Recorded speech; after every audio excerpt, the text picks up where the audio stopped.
Hey everyone, how's it going? I hope you're doing well. I am not because I'm starting to suspect that monarchies might be a bad thing. If you've noticed, I've started uploading shorts on this channel, and they're mostly just for books that I read, but they're kind of too short to make a full video of. So I'm gonna keep doing that for like shorter, smaller releases, but for stuff like Babel, we're doing a big one. This is a standalone historical fantasy book by Rebecca Kuang. It came out last year to astounding success. Of course, Rebecca Kuang has already made a name for herself with the Poppy War trilogy, but this book really seemed to shake things out, and it was on a lot of people's best of the year list, so it definitely fell onto my radar, and now I have finally finished it, and this story takes place in the Royal Institute of Translation at Oxford University in the 1830s. Yes, this is our world, but it is a slightly different variation. This institute, also known as Babel, is a place where students go to learn about all sorts of different languages and translation. However, it has another purpose. Yes, because this world runs on enchanted silver bars. Skilled translators are able to work some language magic and cause the bars to do certain things. Power equipment, reinforce structures, act as weapons. Yes, there's a lot they can do, and as you would expect, it is very, very valuable. And the Holy British Empire has a monopoly on these silver bars. Babel is the only place in the world that produces them, and they have complete control over who has access. Now, the story follows our main character, Robin Swift, who is a young Cantonese boy who was taken in by Professor Richard Lovell, a professor at Babel, after his family passed away due to the plague.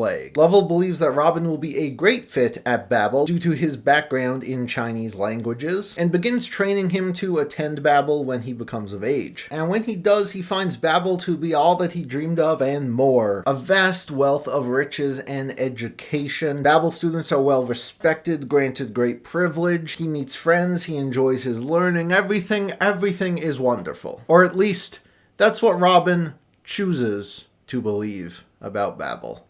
Because there are certain things about this place that aren't all peachy keen, and Robin may have to choose whether he can just ignore this or if he will eventually have to stand up for what is right. Okay, where to even begin with this one? My God, this here is a very ambitious story about the British Empire and its hold on the world at this time. While it does have all these fantastical elements, it is very much, rooted in our history, and a lot of the, things going on in the world back then still apply now. And it really dives deep into, the culture of the time and how a lot of people lived and how they thought and how they felt. Yes, Babel is one of the most prestigious, if not the most prestigious, place of learning in the entire world at this point, and it is very clear that they spared no expense on this place. Right from when Robin first arrives here, Rebecca Kuang does an amazing job really selling Babel. I don't particularly like school, okay, but I almost wanted to go to this place. Her prose is so detailed and meticulous building out this place. It really makes you feel at home, creates these nostalgic feelings.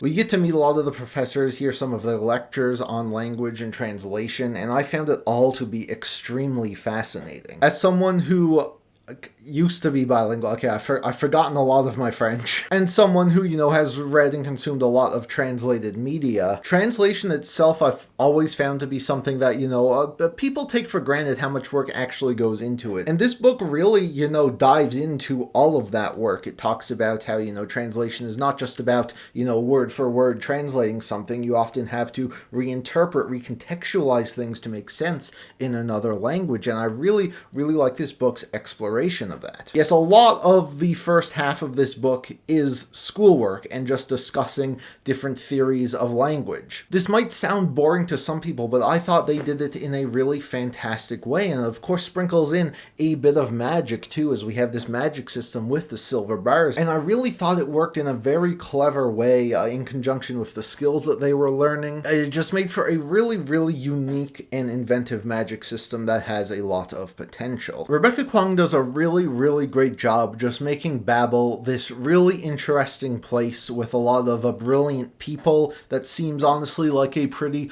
awesome place to be. But just as quickly as she sets up how awesome this place sounds, she pulls the rug out from you.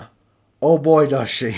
Because of course this is the British Empire in 1830, and Robin is not white. So despite all the privilege and respect he earns as a Babel student, there are going to be a lot of people that just don't accept him, and he has quite the uphill battle, along with some of his friends who he meets. He meets Rami, a boy from India who, like Robin, was brought over at a young age to train for Babel, Victoire, who is French but of African descent, and Letty, who is from a rich and noble family, but of course she is still a woman, and women education in these times didn't really fly with most people. These four friends find comfort in each other, knowing that they face similar difficulties in life and they work through them together. And during their time at Babel, we see their friendships grow and become super endearing. And it almost makes you forget how cruel and unforgiving this world can be to people who essentially aren't rich white men. But oh, here comes the rug again! Because as much as these friends are enjoying their time at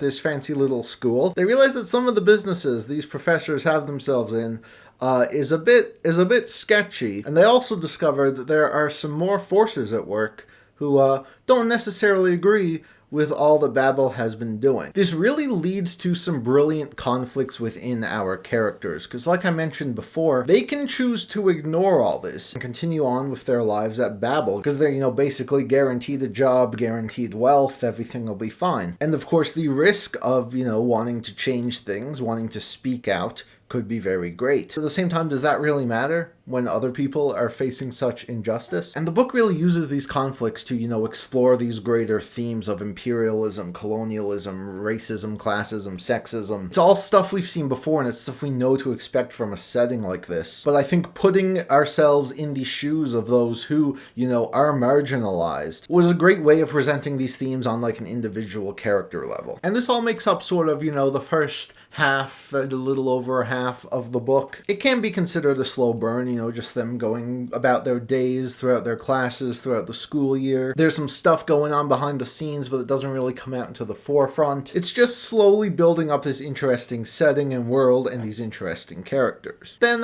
Rebecca pops off, let's say.